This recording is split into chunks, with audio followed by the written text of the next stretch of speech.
తాకట్లో ఉన్న మీ బంగారాన్ని విడిపించి ఆ రోజు ఆన్లైన్ రేటుకి కొంటాం. Sharma gold company. నమస్కారం, వెల్కమ్ టు సుమన్ టీవీ. నేను గీతాంజలి. ప్రస్తుతం మనతో పాటు శ్రీ శ్రీ శ్రీ ఆనంద శివకామేశ్వరి సన్నిధానం పీఠాధిపతులు శ్రీ శ్రీ శివకామేశ్వరి ఆనందమయ్య అమ్మ ఉన్నారు. అమ్మతో మాట్లాడదాం. అమ్మ నమస్కారం. శ్రీమాత్రే నమః. శ్రీమాత్రే నమః. శ్రీమాత్రే నమః. అమ్మ, సంక్రాంతి గురించి చాలా ప్రశ్నలు అడిగారు. అసలు ఎలా జరుపుకోవాలని అని చిన్నప్పటి నుంచి మేము జరుపుకునే పద్ధతి ఒకటి ఉంటుంది, ఇలాగే చెప్పారు. పెద్దల పండగ అంటారు. అవును. అసలు ఆ రోజు పూజలకి అంటే పిండి వంటలు వండటం అది మాత్రం ప్రధానంగా చూస్తాము. ఇంటి నిండా చుట్టాలు ఉంటారు, కొత్త అల్లుళ్ళు ఉంటే ఇంకా ఆ సందడంతా ఉంటుంది. అసలు సంక్రాంతిని ఎలా జరుపుకోవాలి అనేది ఒక ప్రశ్న. సుమన్ టీవీ వీక్షిస్తున్న ప్రేక్షకులందరికీ కూడా సంక్రాంతి శుభాకాంక్షలు.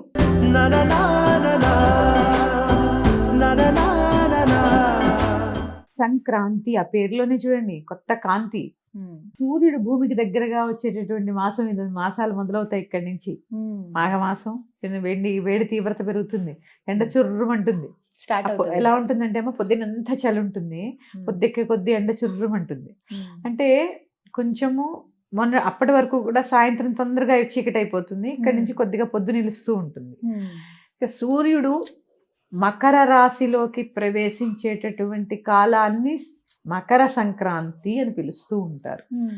ఈ మకర సంక్రాంతి చాలా ప్రత్యేకత సంతరించుకుంటూ ఉన్నది. ముఖ్యంగా చెప్పేటటువంటిది నదీ స్నానం. సంక్రమణ సమయంలో కొన్ని సంక్రమణాలు ఉన్నాయమ్మా. కర్కాటక సంక్రమణం అని, ఇట్లా మకర సంక్రమణం అని, ఇట్లాంటి కాలాలలో నదీ స్నానాలు, జీవనదిలో స్నానం చేస్తే చాలా పుణ్యం. చాలా పుణ్యం. నదీ స్నానం చాలా ప్రత్యేకత సంతరించుకుని ఉంటుంది ఈ సంక్రమణ సమయంలో. ఇక్కడి నుంచి అన్ని స్నానాలే. ఈ సంక్రమణం అయిపోయిన తర్వాత మళ్ళీ మాఘమాసం వస్తుంది కదా, ఈ స్నానం చాలా ప్రత్యేకతని సంతరించుకుని ఉంటుంది. అలాగే ఎవరైతే వాళ్ళ పెద్దలు చనిపోయిన తిథి తెలియదు మాకు అని చెప్పి మహాలయ పక్షాల్లో కొంత పరిహారం చేస్తూ ఉంటారు, పితృదోష నివారణార్థం. ఆ పితృదోష నివారణార్థం మహాలయ పక్షాల్లో కుదరని వాళ్ళు ఈ సంక్రమణం రోజున కూడా శ్రాద్ధ కర్మ చేసుకోవచ్చు. ఓహో, అప్పుడు ఎవరైతే చేయలేదు ఇప్పుడు చేయొచ్చు. పెద్దలకి బియ్యం ఇస్తూ ఉంటారు, పెద్దల్ని తలుచుకుని. ఇక్కడ ముఖ్యంగా గుర్తు పెట్టుకోవలసినవి 3. అంటే కర్మ చేయండి అంటే ఆ కార్యం చేయమని కాదు. పితృతర్పణ వదలడం ఒకటి, దానం. నేను చెప్పాను మీకు భోగి రోజు ఈ యొక్క రైతులు ధాన్యాన్ని దానం ఇచ్చేస్తూ ఉంటారు. ఎందుకంటే అంత నిండుగా రాసి ధాన్యాన్ని వాళ్ళకి ఎంత కావాలో ఉంచుకొని, పూర్వం కొలిచి సంక్రాంతి నాడు మాకు పంట వస్తే మీకు కుంచాలు తవ్వలు మీకు తెలుసో లేదు, వాటితో కొలిచి పోసేవారు. ఈ రేగి పళ్ళని కూడా, భోగి పళ్ళకు పోసే రేగి పళ్ళని కూడా ఈ యొక్క తవ్వలతోటి, ఇనప తవ్వలు ఉండేవి, పావు మాకు సోల తవ్వ కుంచుడు ఇట్లా ఆ తవ్వతోటి కొలిచి తీసుకునేవారు. కొలిచి ఆ కొనేటప్పుడు కొలిచి తీసుకునేవారు అనమాట. వాటితోటి కొలిచి ధాన్యాన్ని దానం చేసేవారు. ప్రత్యేకంగా ఈ రోజు దానం చేయడం చాలా మంచి ఫలితాన్ని, మంచి ఐశ్వర్యాన్ని ప్రసాదిస్తుందమ్మా. ఐశ్వర్యాన్ని ప్రసాదిస్తుంది. ఈ యొక్క తర్పణము, దానము చాలా ప్రత్యేకత. నదీ స్నానము ఈ సంక్రమణ రోజు చాలా ప్రత్యేకత. పెద్దలకి బియ్యం ఇచ్చుకోవడం ఇవంతా మనం చేసుకునేటటువంటి విధి విధానాలు. ఇక సంక్రాంతి అంటేనే సరదా పండగ కదా. కొత్త అల్లుళ్ళు వస్తూ ఉంటారు, వాళ్ళకి కొత్త బట్టలు, ఇల్లంతా కొత్త బట్టలు కట్టుకుంటూ ఉంటారు. అల్లుళ్ళతో, కోడళ్లతో, మనవలతో చక్కగా ఎంత ఇల్లంతా చాలా ఆహ్లాదంగా వాతావరణం కదా. ఇక్కడ చెప్పాను కదా, దక్షిణాయనంలో వచ్చే పండగలకేమో మనం ఉపాసనా విధిలో ఉంటాం. ఇక్కడ చక్కగా సంక్రమణం రోజుని చక్కగా స్నానం చేయడము, ఆ పెద్దలకు తర్పణం వదులుకోవడము, ఏదైనా దానం ఇవ్వాలనుకుంటే ఇవ్వడము, కుటుంబం అంతా కూర్చోవడం, కబుర్లు చెప్పడం, మా చెప్పుకోవడము, చక్కగా ఏదో చింతగింజలు ఆట ఆడడం, గవ్వలాడడం, ఇవన్నీ ఉండేవి చిన్నప్పుడు. ఇప్పటికి కూడా మా ఊరు వెళ్తే ఆడుతూ ఉంటాం, ఆడుతూ ఉంటాం. ఆ పిల్లలంతా కూర్చోవడము, చక్కగా ఏదో ఒకటి ఆ కుటుంబం అంతా కలిసి ఒక ఆహ్లాదకరమైనటువంటి వాతావరణంలో ఉంటుంది సంక్రాంతి పండగ. అందుకే దీన్ని పెద్ద పండగ అంటారు, పెద్ద పండగ అంటూ ఉంటారు. మొత్తం అన్ని పండగల్లోకి సంక్రాంతి పెద్ద పండగ. ప్రత్యేకంగా చూడండి అరిసెలు చేస్తూ ఉంటారు సంక్రాంతికి. అవును. దాంట్లో కూడా నువ్వులు వేస్తారు. నువ్వులు అసలు. ఈ 3 రోజులు చూడండి, భోగి రోజేమో నువ్వు పిండితో స్నానం చేస్తారు. ఈ సంక్రాంతికి చేసిన అరిసెల్లో ఏమో నువ్వులు ఉంటాయి. నువ్వులు వేస్తారు. నువ్వులు ఉండలు కూడా చేసి చక్కగా బొట్టు పెట్టి ముత్తైదువులకి ఇస్తూ ఉంటారు. నువ్వులు ఉండలు మామూలుగా నువ్వులు పుచ్చుకోకూడదు, అవును అంటారు. కానీ స్వీట్ లాగా చేసిస్తే పుచ్చుకోవచ్చు. పుచ్చుకోవచ్చు, అట్లా ఇస్తూ ఉంటారు. తర్వాత నదీ స్నానం, తర్వాత దానం, తర్పణం, వీటన్నిటికి కన్నా ముందు సంక్రాంతి రోజు చాలా మంది అనుకుంటారు ఏమీ పూజ చేయక్కర్లేదు అనుకుంటారు. అంటే వండిన పదార్థాలని నివేదన చేస్తారు ఇక్కడ వరకు మాత్రమే. అంటే ఇంట్లో ఎలా అయితే ప్రతినిత్యం పూజ చేసుకుంటారో అలా మాత్రమే చేస్తారమ్మా. ఈ రోజు చేసేటటువంటి రుద్రాభిషేకం అంటే శివాభిషేకము చక్కటి ఐశ్వర్యాన్ని ప్రసాదిస్తూ ఉంటుంది. మకర సంక్రమణం రోజు ఎవరైతే ఆవు నేతితో శివుడికి అభిషేకం చేస్తారో చక్కటి ఐశ్వర్యాన్ని ప్రసాదిస్తాడు శివుడు. ఐశ్వర్యప్రదాతమ్మ శివుడు. చెప్పాను కదా, సంక్రమణం అనేది ఈ రోజు కొంత ఉత్తరాయణ పుణ్యకాలం మొదలు, దాని పేరే పుణ్యకాలం. ఎవరైతే ఈ ఉత్తరాయణ పుణ్యకాలంలో చక్కగా ఇక్కడి నుంచి చూడండి స్తోత్రాలు, పారాయణలు, యజ్ఞయాగాది క్రతువులు, అంటే భగవంతుడు దేవతలంతా కూడా నిద్ర మేలుకున్నటువంటి సమయం కదా, మెలకువగా ఉన్నటువంటి సమయం. మనకి 6 నెలలు ఇప్పుడు 2 కాలాల కింద విభజిస్తే దక్షిణాయనం, ఉత్తరాయణం. ఆయనము అంటే ప్రయాణం, సూర్యుడు దక్షిణానికి ప్రయాణం, ఇటు ఉత్తరానికి ప్రయాణం. దక్షిణాయన ప్రయాణంలో ఏంటి, నిద్రిస్తూ ఉంటారు దేవతలంతా కూడా, అందుకని ఉపాసనా కాలంలో ఉంటాం మనం అంతా కూడా. ఇప్పుడేమో మెలకువగా ఉండేటటువంటి కాలం, ఇప్పుడంతా కూడా స్తోత్ర పారాయణలు, చక్కగా చూడండి ప్రతిష్టలు, ఇందాక చెప్పాను నేను.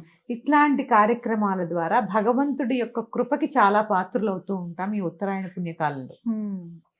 ఇప్పుడు వచ్చేటటువంటివి కూడా చూడండి, ఇప్పుడు సంక్రాంతి, మాఘమాసం మాఘ స్నానాలు, తర్వాత చైత్రమాసం చైత్ర నవరాత్రులు, ఇట్లా శ్రీరామనవమి, ఇట్లా అంటే అన్ని కూడా ఉత్తరాయణ పుణ్యకాలం ఇదంతా కూడా.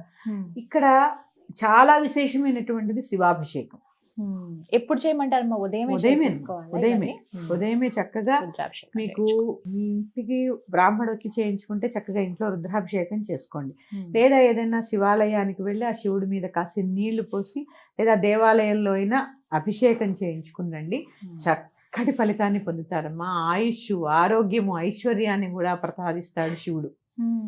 ఎందుకంటే జగత్పిత కదా, పిల్లల యోగక్షేమాలు చూస్తూ ఉంటాడు కాబట్టి చక్కటి ఈతి బాధలు తగ్గుతాయమ్మా. దానివల్ల చాలా చక్కటి ఫలితం ఉంటుంది. సంక్రమణం రోజు కనుక శివాభిషేకం 1 సంవత్సరం చేసి చూడండి, చాలా మార్పు వస్తుంది జీవితంలో. ఇది సంక్రాంతి విశేషాలు. ఖచ్చితంగా నేను అప్పుడు చెప్పినా, ఏ పండక్కి చెప్పినా వాగ్వాదాలు కూడదు. పండగ అంటే పండగ వాతావరణమే. నలుగురు ఉన్నప్పుడు 4 విధాలుగా ఉంటుంది, సర్దుకుపోవాలి తప్ప పండగ వాతావరణంలో ఘర్షణలు కానీ ఏడుపు కానీ రాకూడదు. ఇదైతే మాత్రం ఖచ్చితంగా ప్రతి ఇంటా పాటించాలమ్మా. ధాన్యలక్ష్మి ఇంటికి వచ్చే కాలం ఇదంతా కదా, ఎంత లక్ష్మీప్రదంగా కళకళలాడుతూ ఉంటాయి. ముంగిళ్ళు ముగ్గులతోటి, తోరణాలతోటి, రకరకాల రంగులు వేసినటువంటి రంగవల్లుతోటి ఎంత కళకళలాడుతూ ఉంటాయి, ఆవు పేడతోటి. ఇలాంటి కాలంలో చక్కగా పండక్కి వచ్చి సంతోషంగా ఉండండి తప్ప కలిహించుకోవడము, ఏడవడము ఖచ్చితంగా కూడని పనే. ఎందుకంటే అందరూ చాలా మందికి అపోహ ఉంటుంది, జనవరి 1 నాడు ఏదైనా చేస్తే సంవత్సరం అంతా చేస్తాము అని చెప్పి ఇదో అపోహ ఉంటుంది. మనకు అలాగే ఉగాదికి ఎలా అయితే అలా ఉంటామో ఈ సంక్రమణ కాలాల్లో కూడా అలాగే ఉండాలమ్మా. అస్సలు కంటితెడ పెట్టడం కానీ, వాగ్వాదాలు చేసుకోవడం కానీ కూడదు. ఇది ఖచ్చితంగా పాటించవలసిన రోజు. ఆ తర్వాత చిరుగులేనటువంటి వస్త్రాలనే ధరించాలి. అవి కొత్తవే అవనక్కర్లేదు, ఉతికి ఆరేసినటువంటివైనా కూడా చిరుగులేని వస్త్రాలని మాత్రమే ధరించాలి. ఏ పండగ అయినా కూడా ఇది నియమం గుర్తుపెట్టుకోవాలి. అలాగే ఏదైనా పారాయణ, ఉత్తరాయణ పుణ్యకాలం మొదలు కదమ్మా, ఆ రోజు ఏదైనా పారాయణ, లలితా సహస్రం కానీ, విష్ణు సహస్రం కానీ, ఆదిత్య హృదయం కానీ, ఇట్లా మనకి ఏది ఇష్టమైతే ఆ యొక్క పారాయణ కూడా మంచి ఫలితాన్ని ఇస్తుంది. ఇది సంక్రమణం, సంక్రాంతి, మకర సంక్రాంతి. ఇక్కడ మనకి తెలంగాణలో అలైబల్లై చేసుకుంటారు ఈ సంక్రాంతికి. అంటే ఇక్కడ ఏంటి అంటే సన్నిహితులంతా కూడా కలవడం, స్నేహితులంతా కూడా కలవడం. అందుకే చూడండి కనుమ నాడు రథం ముగ్గేస్తే ఇంటింటికి వెళ్ళి ఇలా కలుపుకుంటూ కలుపుకుంటూ వెళ్తారు. వెళ్తారు. అంటే ప్రతి ఒక్కరిని కలుపుకొని ఆనందంగా ఉండేటటువంటి పండగ ఈ సంక్రాంతి. అందుకని ఆనందంగా ఉండండి, అనవసరమైన గొడవలకి వెళ్ళండి, సంతోషంగా ఉత్సాహంగా ఈ పండగని జరుపుకోండి. ముఖ్యంగా ప్రమాదం లేకుండా గాలిపటాలు ఎగరేయడం, ఇది ఇది మన యొక్క తెలుగు సాంప్రదాయం అయితే కాదనే చెప్పాలి. గాలిపటాలు ఎగరేయడం, ఈ మాంజాలు వస్తున్నాయమ్మా, దానివల్ల మెడలు కోసుకుపోవడం, ముఖ్యంగా పక్షులు పాపం ఎంత ఇబ్బంది పడుతున్నాయి. అందుకని తగు జాగ్రత్తలు తీసుకొని చక్కగా నేను పర్సనల్గా ఎక్స్పీరియన్స్ అయ్యాను ఈ మాంజాలు. మేము మా వారు, మా అక్క బావగారు బెంగళూరు నుంచి వచ్చారు. మా బావగారు వెళ్ళిపోతున్నారు ఆ రోజు. ట్రైన్ ఎక్కించడానికి కాచిగూడ వెళ్తే ఆ సంక్రాంతి రోజమ్మా ఒక మాంజా తెగి మా వారికి ఇక్కడ కూసిపోయింది. ఇక్కడ కొంచెం కింద కట్టయి ఉంటే ఆ రోజు ఎంత ప్రమాదం జరిగి ఉండేదో.